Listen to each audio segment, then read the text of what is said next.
Hello students, एक बार आपका फिर से स्वागत है हमारे इस बेथ प्रेप टेट मास्टर के प्लेटफॉर्म पर। देखिए, लास्ट क्लास में हम लोगों ने प्रीवियस ईयर पेपर को डिस्कस करना स्टार्ट किया था, जिसमें हमने रीजनिंग का सेक्शन डिस्कस कर लिया था। आज हम इस क्लास में मैथ्स का सेक्शन डिस्कस करेंगे, सेम पेपर का। ठीक है, तो चलिए स्टार्ट करते हैं। उससे पहले अगर आप लोगों ने अभी तक हमारे चैनल को सब्सक्राइब नहीं किया है तो सब्सक्राइब करें, अपने दोस्तों के साथ शेयर करें, और अगर वीडियो पसंद आता है तो इसको लाइक करें और रेगुलर अपडेट्स के लिए बेल आइकन को जरूर हिट कर दें। ठीक है, चलिए स्टार्ट करते हैं। आज का हमारा देखिए जो मैथ्स का सेक्शन है, जिसका फर्स्ट क्वेश्चन आपके स्क्रीन पर है। देखिए क्या दिया है इसमें, काफ़ी इजी क्वेश्चन था, मतलब कहना चाहिए बेसिक मैथ्स से पूछा गया था। एक रेशियो, प्रोपोर्शन और फ्रैक्शन का हम एक कॉम्बिनेशन बोल सकते हैं। देखिए क्वेश्चन में क्या है, if 1 is added to the denominator of a fraction the fraction become 1/2। ठीक है, तो पहले तो आपको भी पता होना चाहिए फ्रैक्शन क्या होता है। ठीक है, तो कोई भी number in the form of x/y where x and y are coprime numbers, तो कोई भी नंबर अगर इस फॉर्म में दे रखा है हमको तो हम उसको फ्रैक्शन बोलेंगे, है ना। तो इसमें इसने हमसे बोला है if 1 is added to the denominator of a fraction the fraction become 1/2। तो अगर हम इसमें 1 ऐड कर दे डिनोमिनेटर में तो फ्रैक्शन क्या बन जाता है, 1/2 बन जाता है। ठीक है, तो फ्रैक्शन 1/2 बन जाता है। ठीक है, अच्छा, इसके बाद हमसे क्या बोला गया है, if 1 is added to the numerator the fraction become 1। और ये तो आपका पहले क्वेश्चन हो जाएगा। ठीक है, पहली इंफॉर्मेशन है। दूसरी इंफॉर्मेशन दे रखी है, अगर हम 1 ऐड कर दें न्यूमरेटर में तो फ्रैक्शन क्या हो जाएगा, फ्रैक्शन 1 के इक्वल हो जाएगा। ठीक है, अब यहाँ से आपके पास दो इक्वेशन है और दो ही वेरिएबल हैं, एक्स वाई का हमें फाइंड करना है ना। हमसे पूछा गया है द फ्रैक्शन इज, यानी x/y क्या होगा यहाँ बताना है। ठीक है, तो काफ़ी बेसिक क्वेश्चन है। क्या कर सकते हैं हम, यहाँ से हम x+1 इक्वल टू y कह सकते हैं। ठीक है, और यहाँ पर y की जगह आप x+1 पुट कर दीजिए। एक अप्रोच, ये तो मेथड हो गया कि मान लो स्कूल में ऐसा क्वेश्चन आता है तो हम इस मेथड से सॉल्व करेंगे। अगर मान लो आप एग्जाम दे रहे हैं, कॉम्पिटिशन देने बैठे हैं, तो वहाँ पर इस क्वेश्चन को अप्रोच मतलब सॉल्व करने की क्या अप्रोच होनी चाहिए। तो देखिए आपको क्या करना है, आप ऑप्शन से ही वेरीफाई करा सकते हो। आपसे बोला गया if 1 is added to the denominator of a fraction the fraction become 1/2। अब इनमें से कौन सा ऐसा फ्रैक्शन है जिसमें हम 1 ऐड कर दें डिनोमिनेटर में, है ना। डिनोमिनेटर नहीं, हर, हिंदी में उसको हर बोलते हैं। अगर हम हर में 1 ऐड कर दें तो हमारा फ्रैक्शन क्या हो जाए, 1/2 हो जाए। देखो अगर साथ में हम 1 ऐड करेंगे तो 4/8 1/2 हो जाएगा। इसमें ऐड करेंगे तो 5/10। ठीक है, अगर 9 में 1 ऐड करेंगे तो 5/10 1/2 हो जाएगा। इसमें ऐड करेंगे डिनोमिनेटर में तो 2/4 ये भी 1/2 हो जाएगा। इसमें ऐड करेंगे तो 10/12 ये नहीं होगा, तो आप कैंसिल कर सकते हैं, यानी डी ऑप्शन तो नहीं हो सकता। फिर आपको बोला गया है if 1 is added to the numerator the fraction become 1। अब इसमें ऐसा कौन सा है कि न्यूमरेटर में 1 ऐड कर दूं 1 के इक्वल हो जाए, केवल ये वाला। 2 में आप 1 ऐड करेंगे तो 3 हो जाएगा, और 3/3 1 होता है। तो इस तरह क्वेश्चन को हमें सॉल्व नहीं करना है। ठीक है, मतलब इस मेथड से सॉल्व नहीं करना है जो हमारा जो स्कूल एग्जाम में हम यूज़ करते हैं, है ना। हमें तो सही ऑप्शन गैस करना है कि कैसे गैस करेंगे। तो विद इन द सेकंड आप इस आंसर को गैस कर सकते हैं। ठीक है, अगर मान लो सॉल्व ही करना होता तो कैसे सॉल्व करते, थोड़ा सा लंबा क्वेश्चन जाता है। आपने y की वैल्यू निकाल ली x+1, यहाँ पर पुट कर दीजिए तो x/x+1 is equal to 1/2। Cross multiply करेंगे तो हो जाएगा 2x इक्वल टू x+2। ठीक है, x को यहाँ ट्रांसपोज कर दीजिए तो 2x में से x माइनस होगा, है ना। ये x यहाँ के माइनस हो जाएगा तो 2x माइनस x क्या मिलेगा, आपको x मिलेगा, यानी x इक्वल टू 2। ये हमारा आंसर हो जाएगा। ठीक है, तो x की वैल्यू 2 निकल आई तो y की वैल्यू क्या होगी, 3 होगी, तो 2/3 आंसर आ गया। लेकिन हाँ, कॉम्पिटिशन में इस तरह क्वेश्चन को इस मेथड से सॉल्व नहीं करना है। अगर आप इस मेथड से जाते हैं तो कम से कम आपका 2 मिनट तो खराब कर ही देगा ये। ठीक है, हमेशा इस तरह क्वेश्चन को गैस करने की कोशिश कीजिए। चलिए नेक्स्ट क्वेश्चन देखिए। नेक्स्ट क्वेश्चन क्या दे रखा है, 2 roads XY and YZ are 15 meters and 20 meters length respectively are perpendicular to each other। यानी दो रोड हैं XY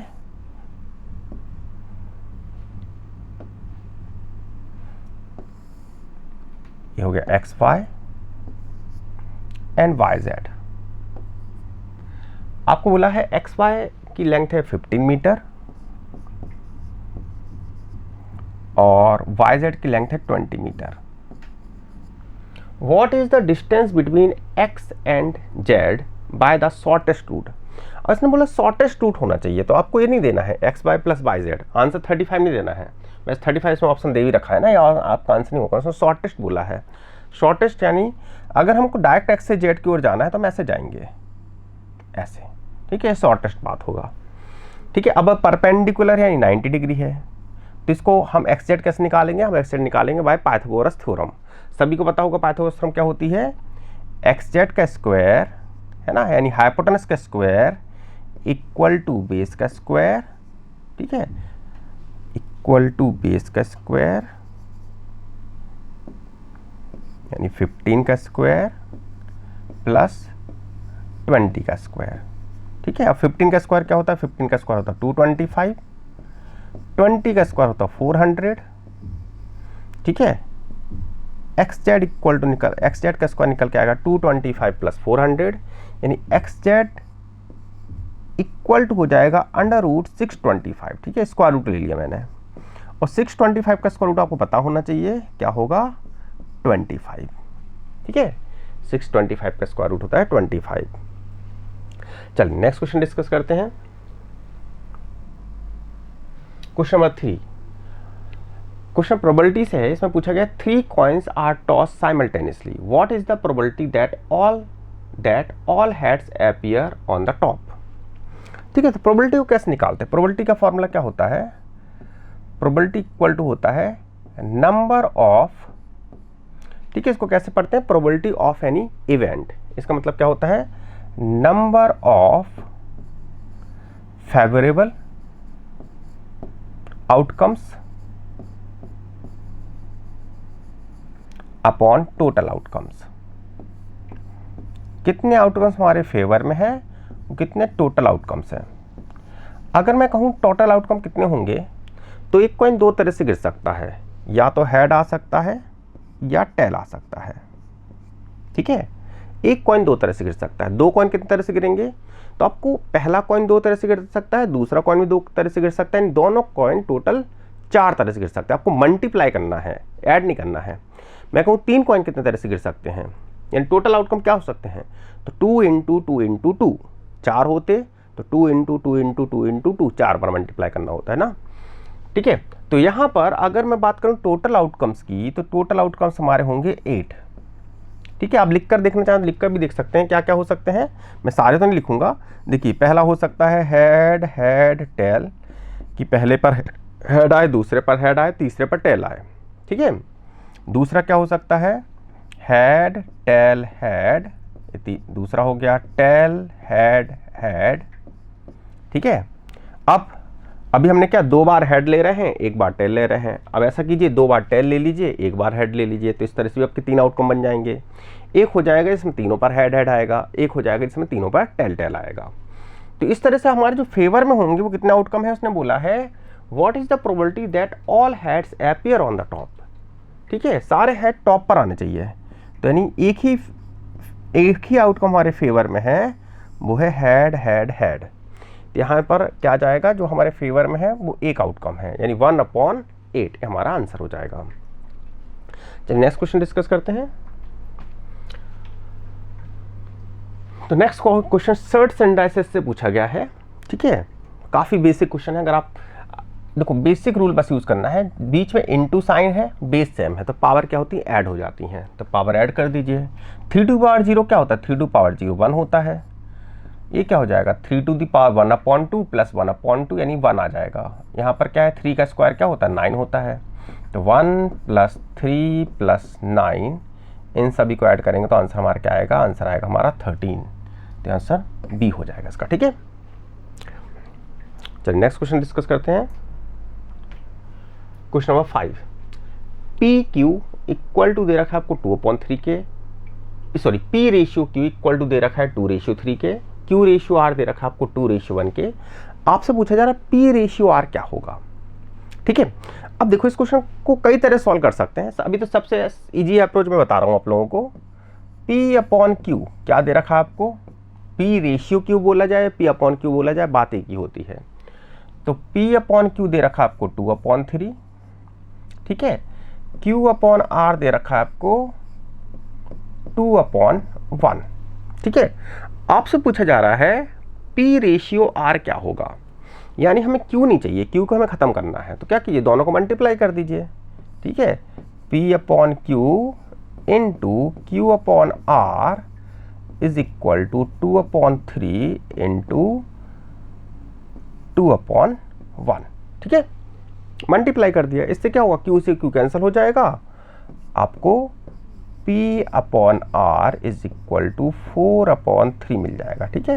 यानी P रेशियो R, इसको आप ऐसे लिख सकते हैं, is equal to 4/3।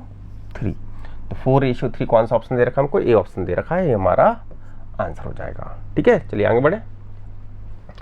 Question number 6 देखिए, इसमें क्या दे रखा है, PA and PB are two tangents draw to a circle from an external point. एक सर्किल पर दो टेंजेंट ड्रॉ की हैं,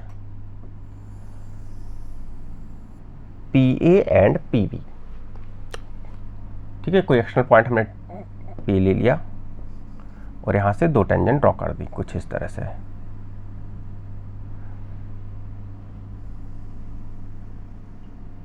ठीक है। ए पर टच कर रही है और ये बी पे टच कर रही है। अब देखो, इस क्वेश्चन को करने के लिए हमारे कुछ कंसेप्ट क्लियर होने चाहिए कि किसी भी सर्किल पर अगर एक्सटर्नल पॉइंट से हम टेंजेंट ड्रॉ करें तो मैक्सिमम 2 टेंजेंट ड्रॉ कर सकते हैं, 2 से ज़्यादा नहीं कर सकते। अगर मैं कहूँ एक और टेंजेंट ड्रॉ करके बताओ तो हम और टेंजेंट ड्रॉ नहीं कर सकते, बस 2 ही कर सकते हैं, ठीक है। एक तो आपको ये चीज़ क्लियर होनी चाहिए। दूसरा, इन दोनों टेंजेंट्स की लेंथ क्या होती है, इक्वल होती है, ठीक है। जो 2 टेंजेंट मैंने ड्रॉ की हैं, दोनों की लेंथ क्या होगी, इक्वल होगी। और इसके बाद बोला गया है, यानी PA इक्वल टू PB, इसको हम कॉन्ग्रुएंसी से प्रूव कर सकते हैं, लेकिन अभी हम प्रूफ डिस्कस नहीं करेंगे। वे तो जब हम चैप्टर पढ़ेंगे तब हम पूरा डिटेल में डिस्कस करेंगे। अभी तो केवल मैं डिस्कस कर रहा हूँ कि पेपर में क्वेश्चन कौन कौन से आए थे, मतलब किस तरह क्वेश्चन आते हैं और उनको सॉल्व करने का अप्रोच क्या होता है, ठीक है। चलिए, अब इसमें बोला गया है are two tangent draw to a circle from external point P if PA equal to PB। PA equal to PB, यहाँ पर थोड़ा सा मिसप्रिंट हुआ है, यहाँ PA इक्वल टू PB नहीं था, PA इक्वल टू AB था, ठीक है। PA इक्वल टू PB तो होते ही है, ठीक है, उसमें कोई बताओ नहीं भी बोला गया होता तो PA इक्वल टू PB तो वैसे ही होता है, एक कॉग्निटिव प्रूफ होता है। तो यहाँ PA इक्वल टू AB है, आप लोग करेक्शन कर लेना, ठीक है। तो यहाँ पर हम A से B को ज्वाइन कर देते हैं, यानी आपको बोला गया है PA इक्वल टू AB। अब देखो, जब PA इक्वल टू AB है तो अगर AB PA के इक्वल है तो AB PB के इक्वल भी होगा, क्योंकि PA इक्वल टू PB होता है। तो आपसे पूछा जाए एंगल PAB क्या होगा, एंगल PAB। अब आपको दिख रहा है सारी साइड्स इक्वल है, इसमें सारी साइड्स इक्वल है, तो कैसा ट्रायंगल बन गया, ये बन गया इक्विलेटरल ट्रायंगल। और इक्विलेटरल ट्रायंगल में सारे एंगल 60 डिग्री के होते हैं। तो कोई भी एंगल आपसे पूछा जाए, AB 60 डिग्री होगा, AB 60 डिग्री होगा और AB 60 डिग्री होगा, ठीक है। चलिए, तो नेक्स्ट क्वेश्चन डिस्कस करते हैं, क्वेश्चन नंबर 7। देखो, how many different letter arrangement can be made from the letters of the word roast. हमारे पास एक वर्ड है रोस्ट, ये कहाँ से क्वेश्चन पूछा गया, P&C से पूछा गया है ना, काफ़ी बेसिक लेवल क्वेश्चन है, लेकिन फिर भी जिन बच्चों ने, जिनके पास 11th क्लास में मैथ्स नहीं था, उनको ये क्वेश्चन डिफिकल्ट लगेगा। तो उसने पूछा हमसे, रोस्ट, जो रोस्ट वर्ड है, इसके लेटर से हम कितने वर्ड बना सकते हैं, यानी कितने तरह से हम इसको अरेंज कर सकते हैं। तो देखो, बेसिकली फॉर्मूला भी होता है, लेकिन अब मैं फॉर्मूले से जाऊंगा, सिंपल कंसेप्ट बता रहा हूँ आप लोगों को कि अगर मैं कहूँ कि पहले लेटर, देखो यहाँ पर 5 मेरे पास पोजीशन है, मुझे पहला लेटर सेलेक्ट करना है, कौन सा लेटर ले सकता हूँ, आप R ले सकते हो, आप O ले सकते हो, आप A ले सकते हो, आप S ले सकते हो, T ले सकते हो, कोई भी 5 में से कोई भी एक उठा लीजिए। तो पहला जो प्लेस होगा उसको मैं 5 तरह से भर सकता हूँ, या तो R रख देंगे यहाँ पर, या O रख देंगे, या A रख देंगे, या S रख देंगे, या T रख दिया। अब मैंने एक लेटर रख दिया यहाँ पर। अब मेरे पास कितने लेटर बचे, अब मेरे पास 4 बचे। मान लो मैंने R को रख दिया, तो R दोबारा तो नहीं लूँगा ना मैं, ठीक है, हमें तो लेटर्स तो सारे यूज़ करना है। तो हमारे पास क्या बचे, 4 बचे, तो इसको मैं 4 तरह से भर सकता हूँ। नेक्स्ट, अब इसमें से फिर एक ले लिया हमने, मान लो ये ले लिया, तो हमारे पास 3 बचे, ठीक है। फिर हमारे पास 2 बचेंगे, फिर हमारे पास 1 बचेंगे, सभी को हम मल्टीप्लाई करेंगे तो आंसर हमारा आएगा 120, है ना। तो आंसर 120 हमको बी ऑप्शन दे रखा है, हमारा आंसर हो जाएगा, ठीक है। चलिए नेक्स्ट क्वेश्चन पे आते हैं, क्वेश्चन नंबर 8। देखो इसमें क्या दिया है, triangle ABC of an equal triangle with side 5 centimetre. Triangle ABC is an equal triangle with side 5 centimetre. एक ट्राइंगल है ABC जिसकी साइड आपको इक्वल ट्राइंगल है, साइड इक्वल होंगी और साइड आपको दे रखी 5 centimetre. Area of the triangle ABC, बताइए ट्राइंगल ABC का एरिया क्या होगा, ठीक है। तो डायरेक्ट फॉर्मूला होता है area of equilateral triangle, area of equilateral triangle,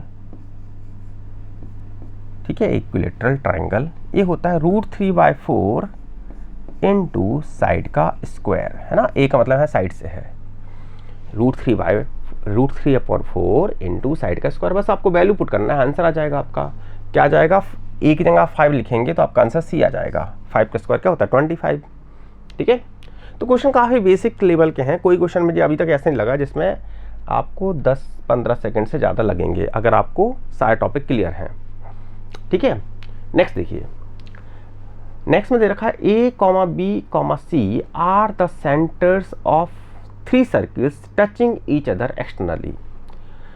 तो ABC आपको दे रखे हैं, 3 सर्किल के सेंटर हैं जो एक दूसरे को एक्सटर्नली टच कर रहे हैं। मतलब किस तरह का फिगर होना चाहिए, कुछ इस तरह का फिगर होना चाहिए, एक दूसरे को टच कर रहे हैं ना, कुछ ऐसा। पहले सर्किल का सेंटर A हो गया, दूसरे का B हो गया और तीसरे का C हो गया, ठीक है। अब आपको उनकी रेडियस दे रखी है 3, 4, 5। तो मान लेते हैं A रेडियस आपकी 3 है, ये 4 है और ये 5 है, ठीक है। इनको मिला दीजिए सभी को, ठीक है। तो आपको एक ट्राइंगल मिल गया ABC। अब पूछे find the parameter of triangle ABC। अब पैरामीटर क्या होता है, तो देखो अगर A4 है तो ये भी 4 होगा, ये भी तो रेडियस है, सेंटर से लेकर सर्कमफ्रेंस तक की डिस्टेंस क्या कहलाती है, रेडियस कहलाती है। अच्छा A3 है तो ये भी 3 होगा और ये 5 होगा। तो अगर देखें जो ट्राइंगल ABC मिला है, इसकी जो साइड्स की जो लेंथ होगी वो होगी 8, 9, है ना, 5 + 4 और 7। अब पैरामीटर क्या होता है, किसी भी फिगर का पैरामीटर होता है सम ऑफ ऑल साइड्स, ठीक है। सम ऑफ ऑल साइड्स को ही हम पैरामीटर बोलते हैं। ऐसा फिगर जो बाउंडेड बाय स्ट्रेट लाइन है, स्ट्रेट लाइन सेगमेंट है, चाहे वो ट्राइंगल की बात करें, चाहे क्वाड्रेटर की बात करें, पेंटागन की बात करें, है ना। सम ऑफ ऑल साइड्स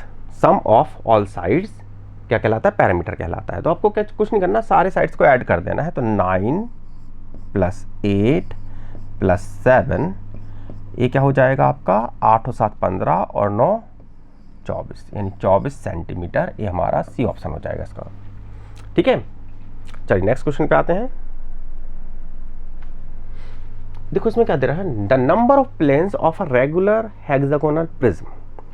अब पहले तो बच्चों को पता होना चाहिए कि हेक्सागोनल प्रिज्म होता क्या है, पहले प्रिज्म ही क्या होता है ना।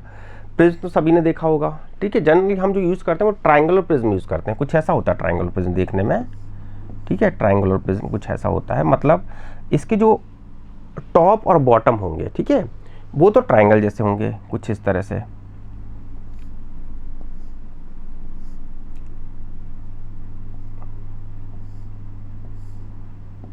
ठीक है, कुछ इस तरह से। तो आपके ये बेस कहलाते हैं और ये फेसेस कहलाते हैं। अगर ट्राइंगल है तो कितने फेस होंगे, एक जो इसके पीछे है, ए वाला एक फेस हो गया, ये दूसरा फेस हो गया और ये तीसरा फेस हो गया, ठीक है। तो आपसे पूछा गया है टोटल नंबर ऑफ प्लेन्स कितने। अगर मैं ट्राइंगल प्रिज्म की बात करूं तो कितने प्लेन होंगे उसमें, देखो 3 तो फेसेस हैं, 2 बेस हैं, ठीक है। तो यहाँ पर अगर मैं कहूँ टोटल प्लेन कितने हैं यहाँ पर, तो टोटल प्लेन होंगे यहाँ पर 5।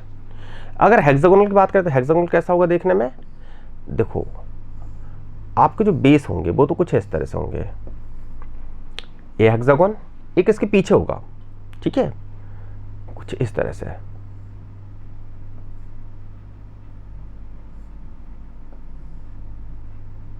थोड़ा सा गड़बड़ हो रहा है फिगर,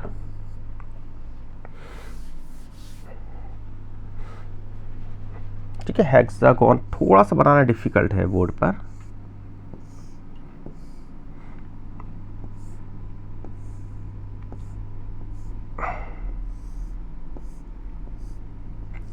अब यहाँ भी आपको एक हेक्सागोन ही ड्रॉ करना है, ठीक है। इस तरह से आपको एक हेक्सागोन ही यहाँ पर ड्रॉ करना पड़ेगा। अब देख लीजिए जैसा भी होगा। तो अगर मैं फेसेस की बात करूँ तो कितने फेस होने चाहिए? देखो 2 तो आपके बेस हो गए, ठीक है। और जितनी आपकी वर्टेक्स होती है, देखो हर 2 वर्टेक्स से मिलकर आपको एक फेस मिलेगा। इन दोनों वर्टेक्स से, फिर इन दोनों वर्टेक्स से, फिर इन दोनों वर्टेक्स से, फिर इन दोनों वर्टेक्स से। तो आपके इस तरह से टोटल आपको कितने फेस, जैसे ट्राइंगल हमको 3 फेस मिल रहे थे, हेक्सागोन कितने फेस मिलेंगे? 6 फेस मिलेंगे। तो 6 प्लस 2 आपके बेस, यानी टोटल आपके जो प्लेन होंगे वो वहाँ पर टोटल होंगे 8, ठीक है। तो ये कहना चाहिए कंसेप्चुअल क्वेश्चन था। आपको अगर हेक्सागोनल प्रिज्म पता है किस तरह का होता है तो आप बता सकते हो, आराम से आंसर बता सकते हो इसका। चलिए नेक्स्ट क्वेश्चन पे आते हैं। नेक्स्ट में पूछा गया the roots of the quadratic equation, ठीक है, आर। आपको एक क्वाड्रेटिक इक्वेशन दे रखा है x² - 6x + 9 = 0 और पूछा गया इसके रूट्स कैसे होंगे? रियल एंड डिफरेंट होंगे, रियल एंड इक्वल होंगे, इमेजिनरी होंगे। तो क्लास 10th में ऐसे पढ़ाया जाता है, ठीक है। इसमें रूट्स के बारे में कैसे बताते हैं उसके लिए हम चेक करते हैं डिस्क्रिमिनेंट, ठीक है। अगर कोई भी इक्वेशन है आपका, कोई भी क्वाड्रेटिक इक्वेशन आपका ax² + bx + c = 0 इस फॉर्म में है, तो इसका जो डिस्क्रिमिनेंट होता है जिसको हम d से दिखाते हैं, ये होता है b² - 4ac, b² - 4ac।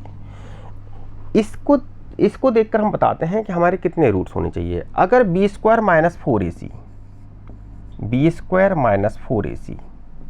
Greater than 0 है तो हम बोलते हैं इसके रूट्स जो होंगे वो रियल होंगे। अब क्यों रियल होंगे? तो जब हम क्वाड्रेटिक इक्वेशन पढ़ेंगे तब इसको डिस्कस करेंगे। और b² greater than equal to है ना, और b² - 4ac अगर लेस देन 0 है तो हम बोलेंगे रूट्स हमारे कैसे होंगे? इमेजिनरी होंगे, ठीक है। तो रूट्स हमारे कैसे हो जाएंगे? इमेजिनरी हो जाएंगे। अब इसमें 2 केस बनते हैं कि अगर b² - 4ac ग्रेटर देन 0 है, अगर d आपका ग्रेटर देन 0 है तो रूट्स रियल तो होंगे लेकिन रियल होने के साथ साथ डिस्टिंक्ट भी होंगे, मतलब 2 डिफरेंट रूट मिलेंगे, ठीक है। तो रियल होंगे इस वाले केस में, डिस्टिंक्ट होंगे। अगर b² - 4ac यानी d आपका इक्वल टू 0 है तो रूट्स रियल तो होंगे, रियल होने के साथ साथ इक्वल होंगे, ठीक है। तो आपको याद रखना है। तो इसमें हमसे पूछा गया है, देखो यहाँ a की वैल्यू की बात करें, x² कोएफिशिएंट a कहलाता है, यानी यहाँ पर a इक्वल टू क्या दे रखा है? 1 दे रखा है, ठीक है। x का कोएफिशिएंट b कहलाता है, b आपको -6 दे रखा है, और जो आपका कांस्टेंट होता है उसको हम c बोलते हैं, c आपको 9 दे रखा है। अगर हम चेक करें b² - 4ac यानी -6 का स्क्वायर, b² - 4 a यानी 1, c यानी 9, तो -6 का स्क्वायर क्या होगा? 36, और 9 4 जा क्या होता है? 36, यानी हमें क्या मिला? इक्वल टू में 0 मिला। अगर इक्वल 0 है तो d है ना, अगर d इक्वल टू 0 है तो रूट्स कैसे होंगे? रियल होंगे और इक्वल होंगे। तो आंसर हमारा क्या हो जाएगा? रियल एंड इक्वल, ठीक है। चलिए नेक्स्ट क्वेश्चन पे आते हैं। देखिए इसमें क्या दे रखा है? ए आया है, एक इस क्वेश्चन बोल सकते हैं थोड़ा डिफिकल्ट क्वेश्चन आया है, मतलब अभी तक जितने हमने क्वेश्चन डिस्कस किए उनमें सबसे ज़्यादा डिफिकल्ट क्वेश्चन है, सबसे ज़्यादा लेंथी क्वेश्चन है। और देखो इसमें क्या दे रखा है? For a CTD of ₹10 per month a bank gives ₹761 after 60 month. अगर हम बैंक में हर महीने 10-10 रुपये जमा करें, कब तक? 60 महीने तक, ठीक है, ठीक है। तो हमको आफ्टर 6 मंथ बैंक आपको कितना देगा? 761 रुपीज़ देगा, यानी हमको 60 किस्तें जमा करनी है 10-10 रुपये की, और at the end of 60 month bank आपको 761 रुपये देगा, ठीक है। आपसे पूछा what some is given by the bank for a CTD of ₹40 after 5 years, ठीक है। तो अगर 40 रुपीज़ हम 5 साल तक जमा करें हर मंथ, यानी ये भी 60 मंथ है, 5 साल का मतलब क्या हो गया? 60 मंथ, तो हमको कितने रुपए मिलने चाहिए? अब देखो इसको सॉल्व करने की अप्रोच क्या होती है। इसके लिए आपको पता होना चाहिए जब इंस्टॉलमेंट पैसा दिया जाता है तो उसमें इंटरेस्ट कैसे बनता है, ठीक है। जैसे हमने पहला इंस्टॉलमेंट दिया 10 रुपये का, पहला इंस्टॉलमेंट आपका 10 रुपये का बैंक में पहुंच गया। अब 10 रुपये पे इंटरेस्ट कब तक बनेगा आपका? 10 रुपये पे इंटरेस्ट बनेगा 60 महीने तक, जब तक आपको पैसा मिल नहीं जाएगा। ठीक है, तो सिंपल इंटरेस्ट में इंटरेस्ट कैसे निकालते हैं? P into R into T upon 100। ठीक है, तो P क्या है 10, R मुझे पता नहीं है। अच्छा, R हमेशा पर एनम में दी जाती है, लेकिन यहाँ बात कर रहे हैं पर मंथ की। तो जब R पर मंथ की बात करेंगे तो देखो जो फॉर्मूला हमारा होता है P into R into T upon 100, ये फॉर्मूला होता है जब R आपको हम पर एनम में बात करते हैं, मतलब जो पैसा दे रहे हैं एक एक साल के बाद दे रहे हैं, लेकिन यहाँ तो हर मंथ पैसा जा रहा है। ठीक है, तो आपको एक साल में 12 मंथ होते हैं, तो आपको यहाँ पर 12 से डिवाइड करना पड़ेगा। फॉर्मूला आपका हो जाएगा P into R into T upon 1200। ठीक है, तो टी आपका क्या है? टी आपको जो मंथ, अब हम मंथ की बात कर रहे हैं ना, तो मंथ की बात जब कर रहे हैं तो यहाँ पर 60 मंथ तक पैसा आपको यहाँ पर जमा करना है। ठीक है, यानी यहाँ पर आपको जो पैसा मिलेगा वो मिलेगा अप टू 60 मंथ, लेकिन मंथ में बात कर रहे हैं तो अपॉन में आपको 1200 रखना है। अगर ईयर में बात करते तो हम अपॉन में 100 रखते हैं। तो ये तो पहला किस्त का हो गया। ठीक है, अब दूसरी किस्त आपने दी, दूसरी किस्त फिर आपने 10 रुपये की दे दी। अब इस पर जो इंटरेस्ट मिलेगा वो मिलेगा अप टू 59 मंथ्स, क्योंकि ये जो किस्त दे रहे हो वो तो आप 1 महीने बाद दे रहे हो, इंटरेस्ट आपको मिलना है 60 महीने के बाद। तो 1 महीने बाद दी तो आपको जो इंटरेस्ट मिलेगा इस पर मिलेगा 59 महीने का। तो यहाँ पर क्या हो जाएगा 10 इंटू आर, यहाँ 60 मंथ के लिए इंटरेस्ट बन रहा था, वहाँ पर 59 मंथ्स के लिए इंटरेस्ट बनेगा अपॉन 1200। ठीक है, इसी तरह से आपको बाकी के लिए लिखना पड़ेगा। जैसे अगला 10, फिर आपने 2 महीने बाद फिर से किस्त जमा की एक। अब इस पर जो इंटरेस्ट मिलेगा वो आपको कब तक के लिए मिलेगा? वो मिलेगा आपको 58 मंथ्स के लिए अपॉन 1200। ठीक है, इस तरह से आपको कब तक जाना है। ठीक है, आप जो लास्ट किस्त जमा करोगे, मतलब at the beginning of 60 month, पैसा आपको मिलेगा at the end of 6 month, क्योंकि हम जो किस्त देते हैं वो महीने के स्टार्टिंग में देते हैं। तो इसमें केवल आपको 1 महीने के लिए इंटरेस्ट मिलेगा, यानी हो जाएगा 10 P into R into T upon 1 महीने के लिए। ठीक है, अपॉन 1200। तो इस तरह से टोटल आपको 60 बार लिखना पड़ेगा, और आपको जो पैसा मिला वो कितना मिला? 761 मिला। ठीक है, अब यहाँ पर देखो क्या दिख रहा है हमको कि हमने जो किस्त दी है वो कितनी किस्त दी है? वो 60 किस्त दी है 10-10 रुपये की। तो 10 ये सारे आप कॉमन निकाले 600 रुपये बन जाएंगे। ठीक है, यहाँ पर क्या हो सकता है, जो क्या चीज़ कॉमन है? सभी में कॉमन है। देखो जो कट सकता है काट दीजिए, जैसे 0 से एक 0, सभी 10 कॉमन है तो एक 0 से एक 0 काट सकते हैं, या अभी मत काटिए, पहले कॉमन ले लेते हैं हम। ठीक है, पहले हम कॉमन ले लेते हैं। तो क्या कॉमन आ रहा है जो सभी में कॉमन है? एक तो R सभी में कॉमन है, दूसरा 10 सभी में कॉमन है, अपॉन 1200 भी सभी में कॉमन है। यहाँ पर क्या हो जाए 60 plus 59 plus 58 up to 3 plus 2 plus 1, इस तरह से मिलेगा आपको कुछ, इक्वल टू क्या? Equal to 761। चाहे तो 600 वहाँ ट्रांसपोज कर सकते हैं, उसमें से माइनस कर सकते हैं, तो आपको 161 मिलेगा। फिर अब देखिए यहाँ पर आप 0 से 0 कैंसिल कर सकते हैं।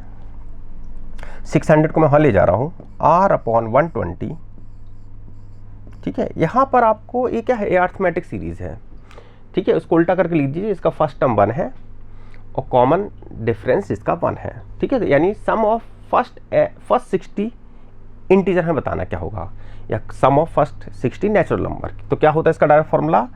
n into n plus 1 upon 2, और ये 600 वहाँ जाके माइनस हो जाएगा तो ये मिलेगा आपको 161।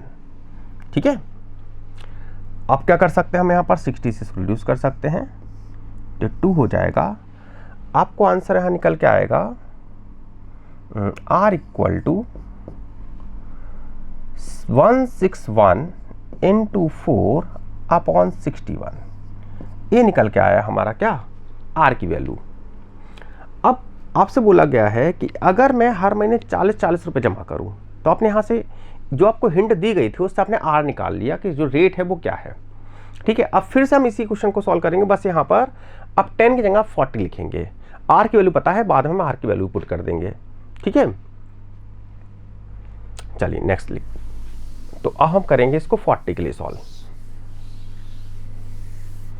अप्रोच सेम है कि पहले आपने 40 रुपीज़ बैंक में जमा किए, जो पैसा आपको मिलना है वो आफ्टर 60 मंथ मिलना है, यानी इंटरेस्ट जो मिलेगा वो 60 मंथ के लिए, मतलब आपको कितना मिलेगा, वो 60 मंथ तक मिलेगा इंटरेस्ट ना, पहली इंस्टॉलमेंट पे 40 पी आर की वैल्यू मैं बाद में पुट करूंगा, टी 60 अपॉन यहाँ पर क्या आ जाएगा 1200, ठीक है। इसी तरह से आप दूसरे के लिख सकते हैं 40, ठीक है, 40 into R into 60 upon 1200, sorry यहाँ 60 नहीं आएगा, यहाँ पर आएगा 59, क्योंकि एक महीने बाद किस्त जा रही है। तो इस तरह से आपको कहाँ तक जाना है, अप टू 60 टर्म्स, तो अप टू 60 टर्म्स तक हमें जाना है, ठीक है। अब 40 को हम अगर 60 बार ऐड करते हैं तो हमें देगा 2400, ठीक है। 40 इंटू 60 कर दीजिए, 40 को 60 बार ऐड करेंगे तो क्या जाएगा 2400, ठीक है। अच्छा, सभी से क्या कॉमन आ सकता है, देखो 40 सभी में कॉमन है, आर सभी में कॉमन है, और 1200 सभी में कॉमन है, ठीक है। ये सेम वही चीज़ बन जाएगी आपकी 60 प्लस 59 प्लस 58, ठीक है, and so on 3 plus 2 plus 1, ठीक है। इसका सम हम ऑलरेडी निकाल चुके हैं, क्या है, तो 2400, इसको अगर रिड्यूस करते हैं हम तो 0 से 0 कट जाएगा, इसको रिड्यूस करेंगे तो क्या आएगा 30, यानी r अपॉन 30 यहाँ पर क्या हो जाएगा 60 इंटू 61 अपॉन 2, ठीक है। इससे कैंसिल हो गया, आर की वैल्यू पुट कर दीजिए, क्या है आर की वैल्यू, तो 2400 आर की वैल्यू है 161 इंटू 4 अपॉन 61 इंटू 61 कैंसिल हो गया। अगर 161 को 4 से मल्टीप्लाई करता हूं तो क्या मिलेगा मुझे,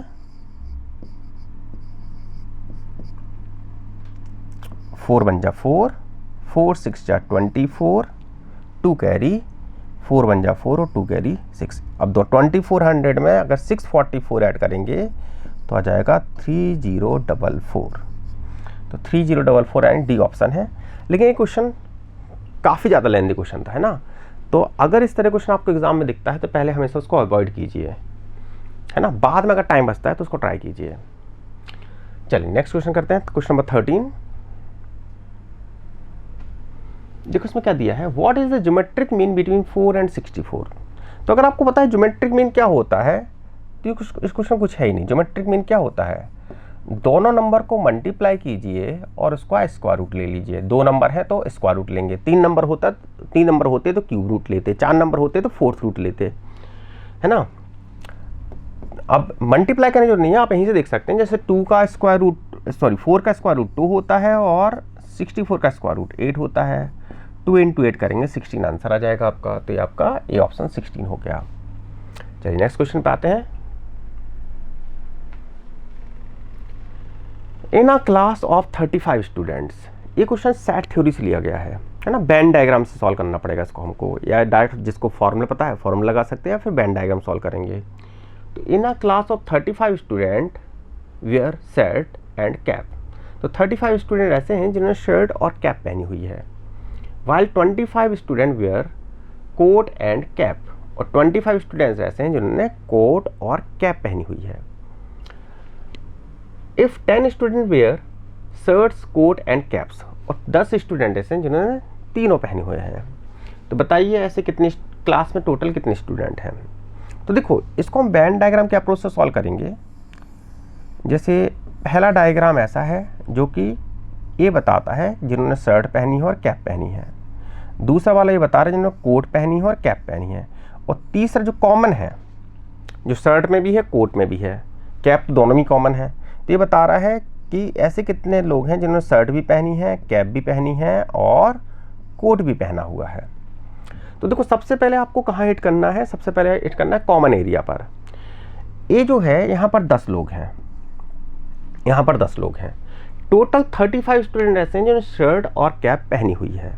तो ये जो शर्ट और कैप का जो एरिया है ये 35, इसके अंदर जो टोटल वैल्यू होनी चाहिए 35 होनी चाहिए। 10 हम ऑलरेडी लिख चुके हैं, यानी यहाँ पर जो बची हुई वैल्यू है वो क्या है 25। वैसे यहाँ पर जो टोटल एरिया है इसमें जो टोटल वैल्यूज़ का सम होना चाहिए वो होना चाहिए 25 के बराबर, है ना। 25 ऐसे जिन्होंने कोट और कैप पहनी हुई है। 10 तो ऑलरेडी लिख चुके हैं, यानी यहाँ पर जो वैल्यू आएगी वो क्या आएगी 15। तो अब ऐड कर दीजिए 25 + 15 + 10 क्या हो जाएगा 50। तो आपका आंसर क्या हो जाएगा 50। टोटल लोग यहाँ पर कितने हैं 50 हैं। तो बेसिक क्वेश्चन था, लेकिन जिन बच्चों को पता होगा, जिन्होंने इस तरह क्वेश्चन किए हैं, वो 10th up to 10th class तक इस तरह क्वेश्चन नहीं कराए जाते हैं, ठीक है। तो जिन बच्चों के पास मैथमेटिक्स था 11th में वो तो ईजिली इसको कर सकता है, क्वेश्चन तो बेसिक ही है। लेकिन जिन्होंने नहीं पढ़ा है 11th क्लास में, उनके लिए क्वेश्चन थोड़ा डिफिकल्ट माना जाएगा। चलिए नेक्स्ट क्वेश्चन पे आते हैं। Find the quarterly interest on the FD of 12,000 at 6% per annum। तो 12,000 पे जो एक साल में इंटरेस्ट मिलेगा वो मिलेगा 6%। लेकिन वो पूछ रहा है कि क्वार्टरली इंटरेस्ट बताओ कितना होगा, 3 महीने का इंटरेस्ट बताओ। तो कुछ नहीं, हम 12,000 का 6% निकाल लेते हैं, जो इंटरेस्ट होगा 6% ऑफ 12,000, ठीक है। क्या होगा 6% 12,000, तो 6/100 इंटू 12,000। 2 0 से 2 0 कैंसिल, इसको इससे मल्टीप्लाई करेंगे तो 12 6 72 होता है, यानी 720। तो हो गया एक साल का इंटरेस्ट। वो पूछा 3 महीने का इंटरेस्ट क्या होगा, तो उसको 4 से डिवाइड कर दीजिए। 4 से डिवाइड करेंगे 720 को 4 से डिवाइड करेंगे, दो बार 1800 दो बार प्रिंट हो गया है, 1800 नहीं होगा, 180 होगा। तो इसका आंसर क्या हो जाएगा बी हो जाएगा, अगर बी ऑप्शन 180 दे रखा है, ठीक है। अगर ए ऑप्शन 180 दिया होता तो ए ऑप्शन आंसर हो जाता, ठीक है। तो काफ़ी बेसिक क्वेश्चन था तो। चलिए नेक्स्ट क्वेश्चन पे आते हैं। Find the sum of all even natural number from 2 to 42, ठीक है। ये भी आप कहना चाहिए नंबर थ्योरी से क्वेश्चन आया हुआ है कि आपके पास टोटल कितने नंबर हैं 2 से लेके 42 तक, यानी 2 4 6 अप टू 42। इनका सम बताना है क्या होगा, सभी को ऐड कर दें तो हमें ऐड क्या मिलना चाहिए सम। तो देखो इवन नंबर है। अब आपको अगर अरिथमेटिक प्रोग्रेशन का थोड़ा भी आइडिया है तो आप आराम से बता सकते हैं। फर्स्ट टर्म आपको दे रखा है 2, लास्ट टर्म आपको दे रखा है 42, बीच में जो अगर मैं कहूँ 2 से लेके 42 तक कितने टर्म्स होंगे, तो टोटल टर्म होंगे 21। सारी इवन टर्म ले रहे हैं। तो अगर आपको सम का फॉर्मूला पता है तो ये होता है n/2, मतलब नंबर ऑफ टर्म्स अपॉन 2, ठीक है, इनटू ए यानी फर्स्ट टर्म प्लस l यानी लास्ट टर्म, ठीक है। यहाँ पर n की जगह चाहे तो आप 21 पुट कर सकते हैं, तो 21/2 इंटू 44, ठीक है। इसको रिड्यूस कर दीजिए तो कितना आ जाएगा 22 आ जाएगा। यानी हमको क्या करना है, हमको 21 में 22 मल्टीप्लाई करना है। तो 22 बन जा 22, 2 कैरी, 22 2 जा 44 और 2 कैरी थी तो ये हो जाएगा 46, यानी 462। तो ये ऑप्शन हमारा आंसर हो जाएगा, ठीक है। नेक्स्ट क्वेश्चन, इसमें आपको दे रखा है बहुत ही बेसिक क्वेश्चन है। तो 1/p + p is equal to 5 है, इज इक्वल टू 5 है। तो बताइए p² + 1/p² की वैल्यू क्या होगी। तो कुछ नहीं करना, आपको सीधे स्क्वायरिंग कर दीजिए यहाँ पर बोथ साइड्स, क्योंकि हमको स्क्वायर चाहिए ना, दोनों के दोनों साइड स्क्वायर कर दीजिए। तो क्या मिलेगा a² यानी 1/p², ठीक है, b² यानी p² plus 2ab 2 into 1/p into p, ठीक है। a² + b² प्लस 2ab, और यहाँ पर क्या हो जाएगा, यहाँ पर 5 का स्क्वायर होता है 25, तो यहाँ पर हो जाएगा 25, ठीक है। p से p कैंसिल हो जाएगा, ठीक है, 2 को वहाँ ट्रांसपोज कर दी तो क्या मिलेगा आपको 1/p² plus p² 25 minus 2 is equal to 23। ठीक है, ये हमारा आंसर हो गया। 23 ऑप्शन दे रखा है, डी ऑप्शन है। ठीक है, चलिए नेक्स्ट क्वेश्चन पे आते हैं। अच्छा, अब ये क्वेश्चन भी थोड़ा सा डिफरेंट टॉपिक है, लॉगरिथम। ठीक है, जिन बच्चों का मैथ्स बैकग्राउंड नहीं होता उनको थोड़ा टॉपिक डिफिकल्ट लग सकता है। ठीक है, तो आपको दिया है 5p = 125। ठीक है, इन द फॉर्म ऑफ लॉगरिथम, अगर इसको लॉगरिथम फॉर्म में लिखेंगे तो कैसे लिखेंगे? ठीक है, आप देखो इस क्वेश्चन को कैसे सॉल्व करेंगे। आपको 5 का क्यूब दे रखा है 125, वो तो होता है, इसको लॉग के फॉर्म में लिखना है। तो ये क्वेश्चन उन बच्चों के लिए डिफिकल्ट है जिनको लॉग का बिल्कुल भी आइडिया नहीं है, अदरवाइज ये डेफिनेशन ही है। अब देखो इसको कैसे लिख सकते हैं। तो हमको जो दे रखा है बेस 3 दे रखा है और बेस 5 दे रखा है। आपको क्या करना होगा, सबसे पहले हम बोथ साइड्स लॉग लेंगे। ठीक है, अब 2 ऑप्शन 2 में दे रखा है हमको, बेस 3 में भी दे रखा है और बेस 5 में भी दे रखा है। तो हम लॉग लेते हैं बेस पहले 5 पर। ठीक है, तो यहाँ भी हो जाएगा। चलो दोबारा से लिख देता हूँ उसको, लॉग 5 बेस 5 होल पावर 3 है। ठीक है, यहाँ पर हो जाएगा लॉग 125 बेस 5। ठीक है, ऐसा कोई दे रखा ऑप्शन? हाँ दे रखा। 3 क्या होगा, 3 इंटू में आ जाएगा, log 5 बेस 5 क्या होता है, 1 होता है। तो ये टॉपिक जिनको लॉग नहीं आता है उन बच्चों को तो नहीं समझ में आएगा ये क्या किया मैंने। ठीक है, जो लॉग से फैमिलियर है वो आराम से बता सकते हैं। 3 और log 5 बेस 5 क्या हो जाएगा, 1 हो जाएगा। जिसके लिए आपको लॉग पढ़ना ही होगा, तभी इस तरह क्वेश्चन कर पाएंगे जिन बच्चों ने लॉग नहीं पढ़ा है। ऐसा कोई ऑप्शन दे रखा है तो हमको ऐसा ऑप्शन बी दे रखा है ना, तो बी आंसर हो जाएगा आपका। ठीक है, चलिए नेक्स्ट क्वेश्चन डिस्कस करते हैं। ये बहुत ही बेसिक क्वेश्चन है, 7th 8th क्लास की मैथ से दिया है। Name the property of multiplication a into B, इसको मैं ये बोल रहा हूँ, 29 को a बोल देते हैं, 3q को b बोल देते हैं। तो a इंटू बी, पहले a और b को मल्टीप्लाई करो, फिर उसमें c को मल्टीप्लाई करो, या पहले आप b और c को मल्टीप्लाई कर लो फिर उसमें a मल्टीप्लाई कर दो, आपको रिजल्ट सेम मिलेगा। इस प्रॉपर्टी को बोलते हैं एसोसिएटिव। ठीक है, तो डायरेक्ट थ्योरी से आए हुए क्वेश्चन है। ठीक है, अगर जिन बच्चों को थ्योरी क्लियर होगी आराम से बता सकता है इसका आंसर क्या होगा। चलिए आज क्लास का लास्ट क्वेश्चन है। ठीक है, ये क्वेश्चन ऐसा है जो कि हमें अर्थमेटिक्स, जैसे जनरली अर्थमेटिक्स से काफ़ी ज़्यादा क्वेश्चन पूछे जाते हैं, लेकिन इस पेपर में अर्थमेटिक्स से बहुत ही कम क्वेश्चन देखने को मिले हैं, शायद 1 ही 2 क्वेश्चन देखने को मिले हैं। और ये क्या आया अर्थमेटिक्स से, जो प्रॉफिट लॉस से आया है ना। देखो इसमें क्या दे रखा है हमको, mark price of a book is 20% above it's cost price. Book का प्राइस क्या है नहीं पता, उसने बोला जो MRP है वो 20% ज़्यादा है कॉस्ट प्राइस से।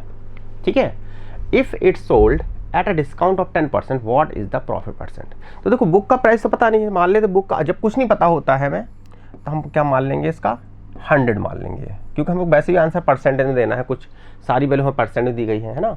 तो जब भी कुछ इस तरह क्वेश्चन आ रहा है तो आपको जो बेस वैल्यू है उसको 100 ले लीजिए। तो हमने बुक का कॉस्ट प्राइस क्या मान लिया, 100 मान लिया। तो MRP जो है वो 20% अबव है कॉस्ट प्राइस से, है ना। अब 100 का 20% क्या होता है, 20 ही होता है, यानी MRP क्या हो जाएगी, 120 हो जाएगी। अब इस पर 10% डिस्काउंट दे रहे हैं, तो MRP पर 10% डिस्काउंट दिया। अब MRP पर 10% डिस्काउंट दिया तो 120 का 10% क्या होता है, तो 120 का 10% होता है 12। ठीक है, यानी हमको जो बुक मिलेगी वो 108 रुपये मिलेगी। यानी शॉपकीपर क्या कर रहा है, 100 रुपये में खरीद रहा है, 108 रुपये में बेच रहा है, यानी उसका प्रॉफिट परसेंट क्या हो जाएगा, 8% हो जाएगा। तो हमारा ठीक है। तो पेपर अगर देखा जाए तो अगर 3-4 क्वेश्चन हम छोड़ दें तो पेपर काफ़ी ज़्यादा ईजी था। ठीक है, लेंथी क्वेश्चन की बात करें तो एक ही क्वेश्चन लेंथी आया था जो आपका, जिसमें रिकरिंग डिपॉजिट वाला क्वेश्चन था। केवल वही क्वेश्चन एक ऐसा है जिसमें हम इंस्टॉलमेंट पैसा जमा कर रहे थे, एक वही एक ऐसा है जो क्वेश्चन डिफिकल्ट है। लेंथी साइड में। बाकी जो क्वेश्चन, कुछ ऐसे क्वेश्चन ऐसे जरूर हैं जिनको थोड़ा सा हायर मैथ से ले लिया, क्वेश्चन बिल्कुल बेसिक हैं, जैसे सेट थ्योरी से क्वेश्चन ले लिया, पी&सी से क्वेश्चन ले लिया, ठीक है। अभी हमने जो देखा था लॉगरिथम से क्वेश्चन ले लिया। तो ये क्वेश्चन बच्चों को डिफिकल्ट लग सकते हैं जिनका बेस, जिन्होंने 11th 12th क्लास का मैथ्स नहीं पढ़ा है, ठीक है। ओवरऑल पेपर देखा जाए तो हम इजी टू मॉडरेट कैटेगरी में बोल सकते हैं। मॉडरेट कैटेगरी में वही 3-4 क्वेश्चन आपके हैं, बाकी सारे क्वेश्चन बहुत ही बेसिक लेवल के थे, ठीक है। तो अगर आपको वीडियो पसंद आई है तो वीडियो को लाइक जरूर करें, अपने दोस्तों के साथ शेयर जरूर करें, ठीक है। अब नेक्स्ट क्लास में हम डिस्कस करेंगे इसी से, मतलब जो हमारा मैथ्स चल रहा है इसी से हम रिलेटेड एक टॉपिक स्टार्ट करेंगे। जैसे हम क्या कर रहे थे, नंबर सिस्टम कर रहे थे। नंबर सिस्टम में सिंप्लीफिकेशन का एक लेक्चर कर लिया था, सेकंड लेक्चर आपको मोस्ट प्रोबेबली 1 या 2 दिन में मिल जाएगा, ठीक है। Thank you.